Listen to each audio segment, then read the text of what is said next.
읽긴 읽었는데 뭔 말하는지를 하나도 모르겠죠. 성경을 읽긴 읽는데 우리가 뭔 말하는지를 잘 몰라요. 제가 요약해서 잘 설명해 드릴게요. 10장 1절에 보면 이렇게 말합니다. 그 후에. 이 그 후에라는 표현은 자주 등장하죠. 그 후가 언제냐? 그 후는 무비보셋에게 은혜를 베푼 후죠. 무비보셋에게 은혜를 베풀 때에도 그 후에로 시작합니다. 그 후가 뭐냐? 그 전이죠. 그러면 하나님의 법궤를 예루살렘 성으로 모셔오고 성전을 지어드리려고 했던 하나님 향한 마음, 순수한 마음, 그걸 하나님이 그래서 하나님께서 받으시고 다윗에게 복을 주시겠다고 하셨던 그 사건이 있은 후에 하나님께 최선을 다해서 뭔가를 드리고 하나님의 은혜를 받고 그 후에 요나단과의 30년 전 약속이 생각나서 요나단의 아들 무비보셋을 불러다가 평생 자기의 상에서 밥을 먹이고 할아버지가 가지고 있었던, 사울이 가지고 있었던 모든 땅을 다 돌려주고, 그러니까 하나님 앞에 가장 귀한 것을 돌려드리고 하나님의 은혜를 받은 후에는 사람과 약속을 다시 기억하고 사람에게 은혜를 베풀죠. 하나님께 최선을 다하고 사람에게 최선을 다하는 다윗. 그것이 있은 후에 또 다른 은혜를 베풀어요. 어떤 은혜를 베푸느냐? 1절을 다시 보시면 이렇게 말하잖아요. 그 후에 암몬 자손의 왕이 죽고 그의 아들 한운이 대신하여 왕이 되니 2절 다윗이 이르되 내가 나하스의 아들 한운에게 은총을 베풀되 그의 아버지가 내게 은총을 베푼 것 같이 하리라. 무슨 말인가? 저를 잠시 보시면 가나안 땅이 이렇게 있고 가나안 땅에 아랫부분에는 아말렉 족속이 살아요. 하나님이 그렇게 싫어했던 아말렉 족속. 그리고 가나안 땅의 이 좌측, 우리 지도로 보면 충청도 지방에 블레셋이 살아요. 그 오른쪽에는 요단강 건너편으로는 4개의 이방 족속들이 있다 그랬어요. 외워두면 참 편하고 좋아요. 성경에서 이 나라들이 나오는데 우리는 잘 모르니까 그냥 아무 이 개념 없이 그냥 읽게 되는데, 이 요단강 건너편에는 에돔 족속, 모압 족속, 암몬 족속, 그리고 이스라엘 북쪽 끝 너머의 아람 족속. 그래서 4개의 이방 족속이 있어요. 에돔, 모압, 암몬, 아람, 이렇게 있어요. 이 에돔, 모압, 암몬, 아람, 이곳에 이방 족속들이 있는데 이미 이 앞에 8장에서 다윗이 싸우는 장면이 나오는데, 다윗이 싸울 때 블레셋을 침공해서 블레셋을 박살을 내고, 그리고 모압, 암몬, 아람과 싸워서 다 이기고, 그리고 에돔과도 싸워서 이기고, 아말렉도 싸워서 이기고, 그래서 다윗이 수비대를 다 두고, 그리고 조공도 받고, 그래서 다윗 시대에 다윗을 대적할 만한 나라들이 없어요. 다 무너뜨렸거든요. 그리고 그 나라들은 어떤 생각을 하느냐? 지금 다윗 시대에 무너졌지만 이를 갈고 있죠. 칼을 갈고 있겠죠. 그런데 다윗 시대에 갑자기 누가 죽었느냐? 1절 보세요. 1절 다시 보시면 그 후에 암몬의 자손의 왕이 죽었어요. 저 잠시 보세요. 요단강 건너편에 에돔, 모압, 암몬, 아람이죠. 암몬 왕이 죽었어요. 이미 암몬도 정복이 됐지만 암몬의 왕이 죽었어요. 자, 암몬의 왕이 죽었을 때 다윗이 무슨 생각을 했느냐? 2절을 다시 보시면 다윗이 이르되 내가 나하스의 아들 한운에게 은총을 베풀리라. 그런데 그의 아버지가 내게 은총을 베푼 것 같이 하리라. 암몬의 왕, 그 암몬의 왕이 나하스였는데 그 나하스가 다윗에게 은총을 베풀었나 봐요. 성경에는 그 얘기가 없어요. 몰라요. 모르지만 암몬 왕 나하스가 다윗에게 언젠가 은총을 베풀었던 적이 있는 것 같아요. 그러니까 다윗은 그걸 항상 기억하고 있는데 그 나하스가 죽었단 말이죠. 그러니까 내가 암몬 왕 나하스가 죽었으니 나하스의 아들인 한운에게, 새로 왕된 한운에게 내가 은총을 베풀어 주겠다. 그의 아버지가 나에게 해줬던 그 은총을 그대로 갚아주겠다. 자, 여기서 잠깐 처음으로 돌아가서 그 후에 오늘 본문도 그 후에지만 그 전에도 그 후에라 그랬죠. 무비보셋에게 은총을 베풀 때도 그 후죠. 그 전이 뭐냐? 그 전은 다윗이 하나님의 궤를 모셔드리고 하나님의 성전을 지어드리려고 하는 하나님을 향한 사랑과 열정으로 하나님 앞에 가장 귀한 것을 드리고 하나님께서 주시는 복을 받고, 그래서 하나님에 대한 사랑, 헌신 있었다 그러면 그 후에는 뭐냐? 그 후에는 사람에 대한 사랑, 사람과의 약속에 대한 중요함을 그대로 갚아주는 다윗. 그래서 다윗은 하나님에게도 최선을 다하고 사람들과의 관계에서도 최선을 다해요. 그래서 무비보셋에게 은혜를 베풀었을 뿐만이 아니라 그것도 대단한데 오늘 본문에 있는 것처럼 암몬 왕 나하스가 언젠가 자기에게 은혜를 베풀었는데 성경에는 기록도 안 되어 있는데, 그런데 그 왕이 죽었으니 그의 아들에게 내가 은총을 베푸는 것이 맞다. 그래서 최선을 다해요. 그게 오늘 본문의 시작입니다. 자, 이제 이해가 조금 되실 거예요. 2절을 다시 보시면 이렇게 말해요. 다윗이 이르되 내가 나하스의 아들 한운에게 은총을 베풀되 그의 아버지가 내게 은총을 베푼 것 같이 하리라 하고, 다윗이 그의 신하들을 보내 그의 아버지를 조상하라 하니라. 다윗의 신하들이 암몬 자손의 땅에 이르렀다. 자, 어떻게 했느냐? 다윗의 신하들이 암몬 땅으로 직접 가서 조문을 하는 거예요. 조문을. 이거 대단한 거죠. 싸우는 적국인데 신하를 보내가지고 조문을 하는 거죠. 그거는 상대방에 대한 최고의 예우예요. 최고의 예우. 우리나라에서도 북한에 조문 보낸 적이 있잖아요. 그래서 김정일 죽었을 때도 조문사 보냈어요. 최고의 예우를 하는 거예요. 이제 그건 국가니까 우리나라 뭐 적대 국가니 아니니 그거는 둘째치고 조문을 하는 거예요. 그거는 우리가 당신을 최대한 존경합니다. 이렇게 하는 거예요. 그건 외교의 문제예요.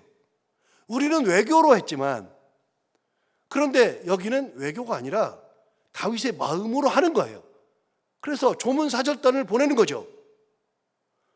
조문사절단이라고 하는 것은, 사절이라고 하는 사절단이라는 것은 거기에 특사가 파견되는 것이 사절단인데, 조문을 하기 위해서 보내는 것은 조문사절단이죠. 그걸 보내가지고서 조문을 했어요. 하려고 보냈어요. 다윗의 마음이죠. 그런데 어떤 일이 벌어지는가? 3절을 보시면 암몬 자손의 관리들이 그들의 주 한운에게 말하되 왕은 다윗이 조문 조객을 당신에게 보낸 것이 왕의 아버지를 공경함인 줄로 여기시나이까? 다윗이 그의 신하들을 당신에게 보내 이 성을 엿보고 탐지하여 함락시키고자 함이 아니니까 라고 얘기해 준 거예요. 그러니까 암몬의 신하들이 뭐라고 얘기했냐면, 다윗이 당신의 아버지 나하스가 죽었으니 그가 은혜를 베풀어 가지고서 은혜를 갚기 위해서 조문사절단을 보낸 것이라고 생각합니까? 그게 아니고 그들을 보내가지고 이 나라를 탐지하고 정탐해가지고 우리를 함락시키려고 다윗이 술수 쓰는 겁니다 라고 그렇게 얘기해 준 거예요, 한운에게. 자, 그렇게 얘기를 들었을 때 한운이 뭐라고 답하느냐? 4절 보세요. 이에 한운이 다윗의 신하들을 잡아 그들의 수염 절반을 깎고 그들의 의복의 중동 볼기까지 자르고 돌려보냈다. 무슨 말이냐? 신하들의 말을 듣고 한운이 어떻게 생각하냐? 그 말이 맞네 싶어서 어떻게 했느냐? 다윗이 보낸 조문사절단의 그 신하들을 수염을 절반을 깎았어요. 당대 수염은요, 권위의 상징이에요. 아무도 손을 못 대요. 수염은 손대는 것이 아니에요. 여러분, 수염 가지고 싸운 유명한 일이 있어요. 뭘로 싸우느냐?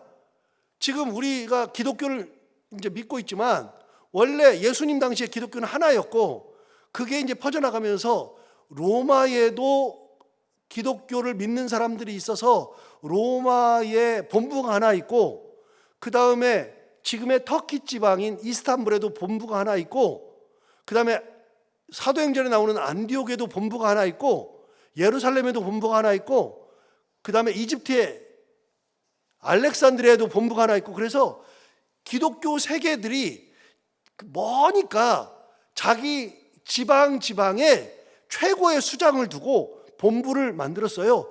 그 5개의 교구 그거를 반으로 딱 잘라서 딱 보면 알렉산드리아, 예루살렘, 안디옥, 예루살렘, 알렉산드리아는요 딱 자르면 오른쪽에 있어요. 이걸 딱 잘라서 이걸 보면 왼쪽에 있어요. 왼쪽에 있으면 지도로 보면 서쪽에 있어요. 이걸 잘라서 보면 오른쪽에 4개가 있어요. 오른쪽에 있는 4개의 교회를 동방교회라 그러고 왼쪽에 있는 교회를 서쪽에 있다 그래서 서방교회라 그래요. 그래서 여러 가지 교회의 교리 문제가 있을 때 예를 들어서 예수님이 하나님의 아들이냐 인간의 아들이냐 그래서 마리아가 낳았으니까 인간의 아들이냐 하나님이 보냈으니까 하나님의 아들이냐 그걸 가지고 싸울 때 이 5개의 교구의 최고의 수장들 5분이 모여서 회의를 해요. 회의를 해가지고 결정한다고요. 결정한 것이 뭐냐? 예수님은 하나님의 아들이자 사람의 아들이다. 이걸 결정한 거예요. 그러면 예수님은 하나님이었으니 신성을 가지고 있다. 인간이었기 때문에 인성도 있다. 인성을 가지신 분이냐 신성 가지신 분이냐 회의예요. 거기서 결정하는 것이 뭐냐? 우리가 고백하듯이 예수님은 신성과 인성을 다 가지고 있다. 이렇게 결정한 거예요. 그 회의를 통해서 결정하는 거예요. 그런데 그 회의 중에 어떤 문제가 나왔느냐? 교역자들이 사제들이 수염을 깎아야 되느냐 말아야 되느냐 이거 가지고서 둘이 붙었다고요. 서방교회랑 동방교회가 붙었다고요. 서방교회는 뭐라 그러냐? 깎아도 되고 안 깎아도 된다. 동방교회는 뭐라 그러느냐? 수염은 하나님께서 주신 권위의 상징이다. 사제의 상징인데 수염을 깎으면 안 된다. 그래가지고서 동방교회는 안 깎아야 된다 그러고 서방교회는 깎아도 되고 안 깎아도 된다 그랬어요. 그래서 결론이 안 나가지고 싸워서 둘이 헤어져요. 우리가 카톨릭이라 그러잖아요. 카톨릭이 서방교회예요. 로마에 있었으니까. 우리가 그렇게 얘기하잖아요. 로마 카톨릭. 로마에 있는 교회예요. 로마. 이게 그래서 서방에 있는 하나 서방교회고 나머지는요 다 동방교회에 있어요. 그래서 우리가 정교회를 얘기하잖아요. 그래서 그리스 정교회, 에티오피아 정교회, 러시아 정교회 이렇게 정교회를 얘기할 때는요 다 동방교회라고요. 그런데 이 동방교회와 서방교회가 싸워가지고 헤어지는 것들이 몇 가지 주제를 가지고 싸워서 헤어졌는데 그 중에 하나가 수염 가지고 싸워가지고 헤어졌다고요. 이 대단한 거예요. 수염을 깎아버렸잖아요. 두 번째, 옷의 중동볼기까지 잘라가지고서 했어요. 중동볼기가 어디냐면 엉덩이예요. 엉덩이 중간까지. 여러분 당시에 우리 유럽 사람, 아랍 사람들은요 통옷이잖아요.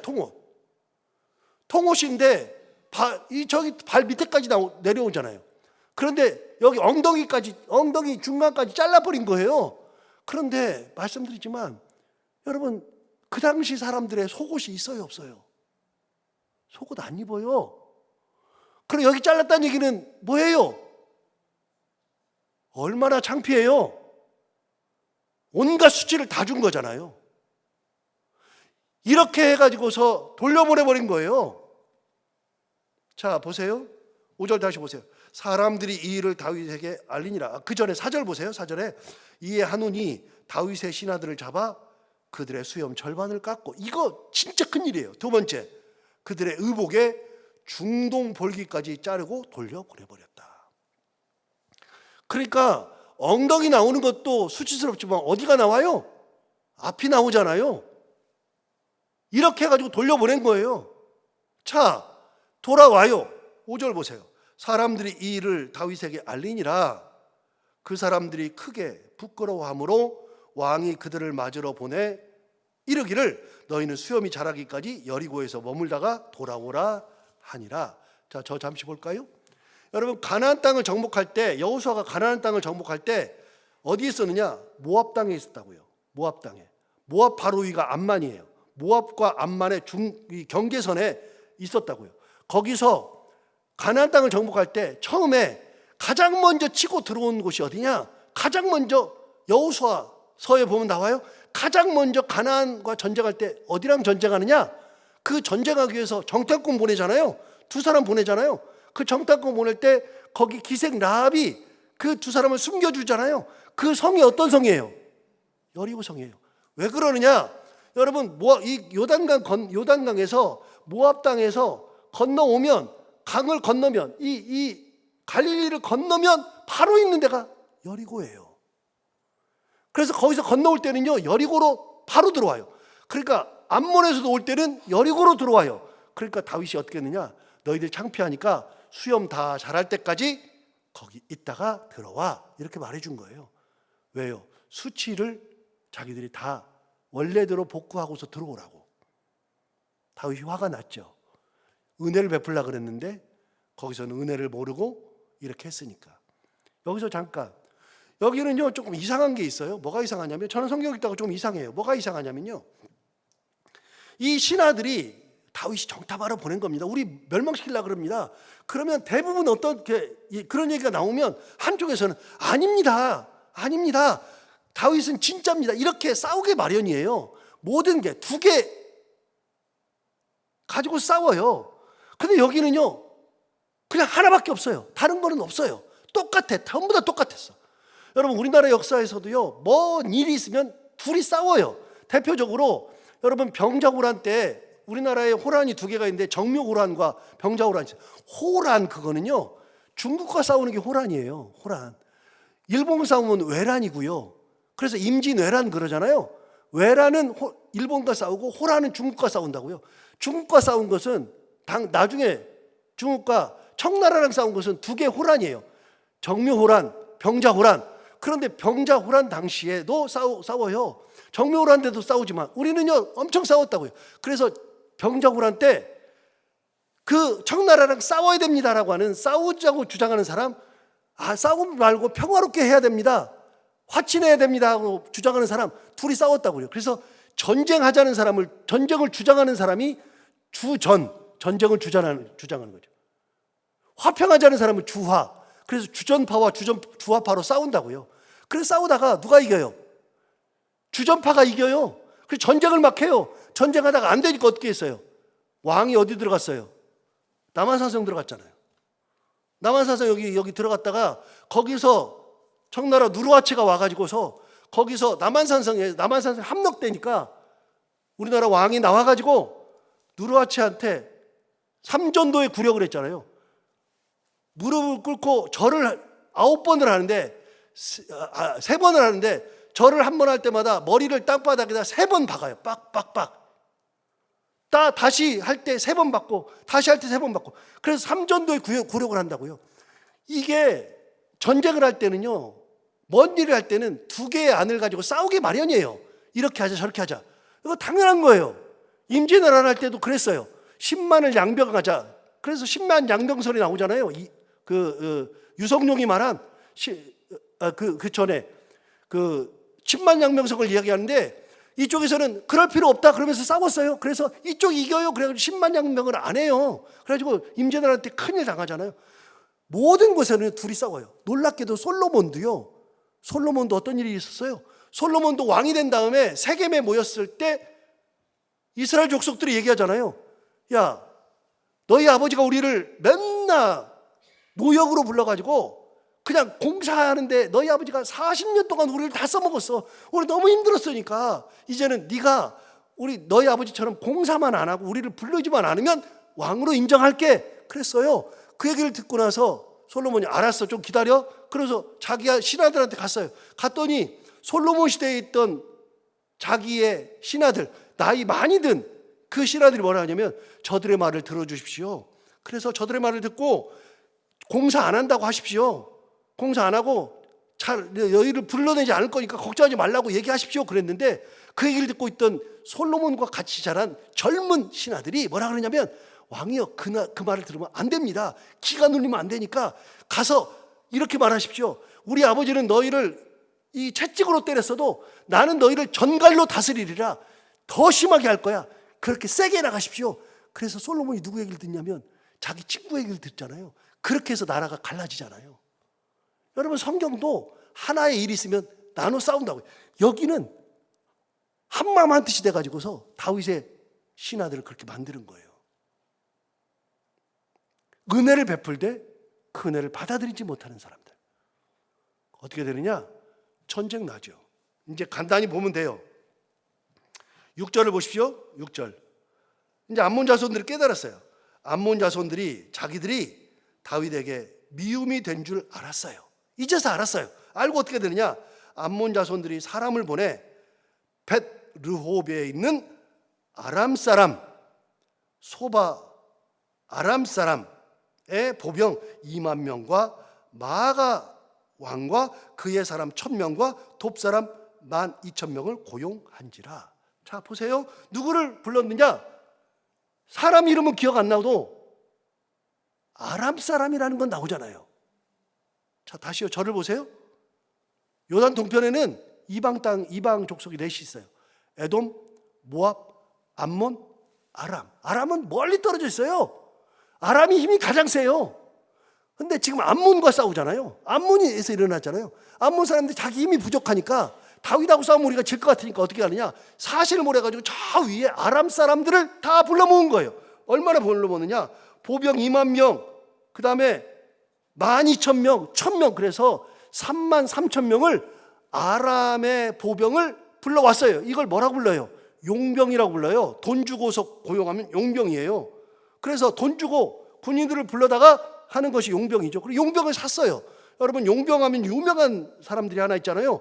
로마 교황청을 지키는 사람들이 있어요. 거기도 지금도 이렇게 지키는 그 무장들이 있다고요. 로마 교황청을 누가 지켜요? 스위스의 용병이 지켜요. 스위스 용병이. 지금도 스위스 사람들이 지키고 있어요. 이거는 역사적인 이유가 있어요. 아무튼 용병이면 사람을 사요. 군인을 산다고요. 이 사람들을 고용해가지고 군사가 많게 해가지고 싸우려고 그러죠. 그런데 놀랍게도요, 이 전쟁은, 그 다음은 제가 안 읽어요. 안 읽고 얘기 안 해요. 그냥 결론만 말하면 그렇게 했는데 다윗한테 망해요. 완전 망해요. 잘못을 했으면 그때라도 다윗에게 사신을 보내고, 아니면 환훈이 직접 가서 제가 잘못했습니다. 상황 파악을 잘못했습니다. 그렇게 가야 되는데, 그거를 잘못을 감추기 위해서 더 큰 힘으로 누르려고 그러니까 다윗과 싸우다가 어떻게 돼요? 완전히 망해요. 다윗은 은혜를 베풀려고 그랬는데 그들은 다윗과 싸우려고 그러다가 완전히 망해요. 자, 15절 볼까요? 뒤에 조금 붙어볼게요. 아람 사람이 자기가 이스라엘 앞에서 패하였음을 보고 다 모였어요. 자, 아람 사람들이 용병을 보냈는데 다 졌잖아요. 그러니까 어떻게 되느냐? 16절 보세요. 하닷 에셀이 사람을 보내 강 건너쪽에 있는 아람 사람을 불러내매 그들의 헬람에 이르니 하다데셀의 군사령관 소박이 그들을 거느린지라. 갑자기 하다데셀이 나와요. 하다데셀이 누구냐? 시간이 갔지만 좀 찾아볼까요? 8장으로 가보세요. 8장 3절. 8장은요 온통 다윗이 여기저기 싸운 거예요. 아까 말씀드렸던 블레셋, 아말렉, 에돔, 모압, 암몬, 아람 다 이기는 거, 전쟁 얘기만 기록된 것이 8장이에요. 그 중에 8장 3절에 르홉의 아들 소바 왕 하닷 에셀, 여기 나오네요.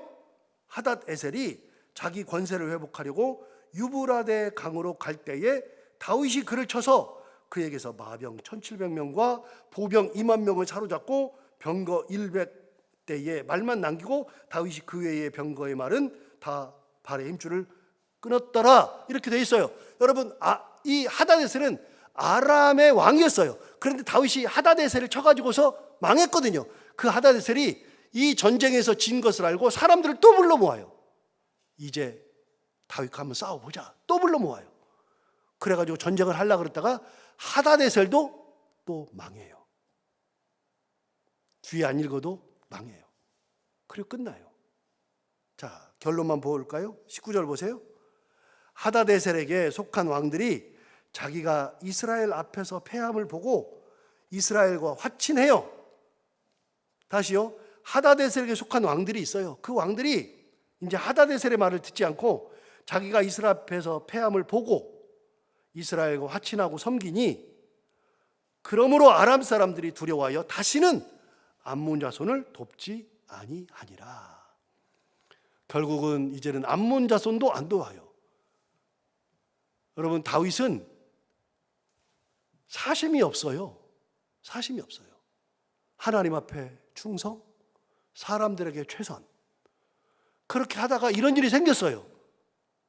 그런데 다윗은 이런 일 있을 때 너무나도 힘들고 괴롭고 그러겠지만 이런 일이 있을 때도 최선을 다해요. 그런데 놀랍게도 하나님 앞에 충성, 사람에게 최선을 다할 때 다윗의 나라는 견고해져 가요. 다윗의 삶은 견고해져 가요. 그래서 하나 배우는 게 있죠. 꼼수를 쓸 필요가 없어요. 예수 믿는 사람들은.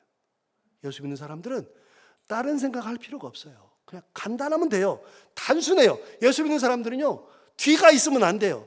겉과 속이 다르면 안 돼요. 여러분도 알다시피 담임 목사가 겉과 속이 다르잖아요. 그러면 느글거려요. 너무 싫어요.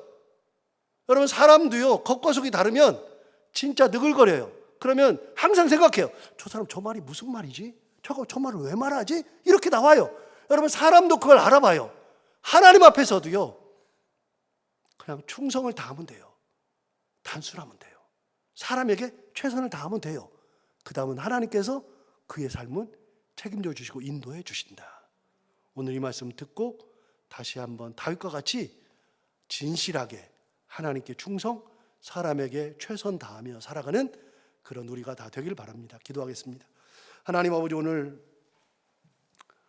암몬 자손, 아람 자손들과 전쟁하는 이야기를 통해서 오늘 귀한 것을 배웁니다. 오늘 말씀을 들은 것처럼 우리가 최선을 다해서 하나님께는 충성, 사람들에게는 최선을 다하면서 그렇게 하나님의 뜻을 이루며 살아가는 저희들 되게 하시고, 복잡한 거, 여러 가지 생각 다 필요 없고 그런 것보다는 오히려 하나님만 바라보면서 그렇게 충성하며 살아가는 저희들, 그리고 그렇게 살았을 때 하나님께서 인도하시는, 이끌어 주시는 그런 삶을 살아가는 저희들이 다 되게 하여 주옵소서. 하나님 아버지, 오늘 하루를 살아갈 때도 이 말씀이 우리의 삶에 힘이 되기를 원하며, 오늘도 살아가는 성도들 하나님 앞에 이렇게 모여 싸우니 걸음을 인도하시고 여기까지 인도하신 하나님께서 사랑하는 모든 성도들에게 복 주시고, 특별히 기도하는 가운데 그 기도를 들어 응답해 주시기 원하며, 오늘도 하루 동안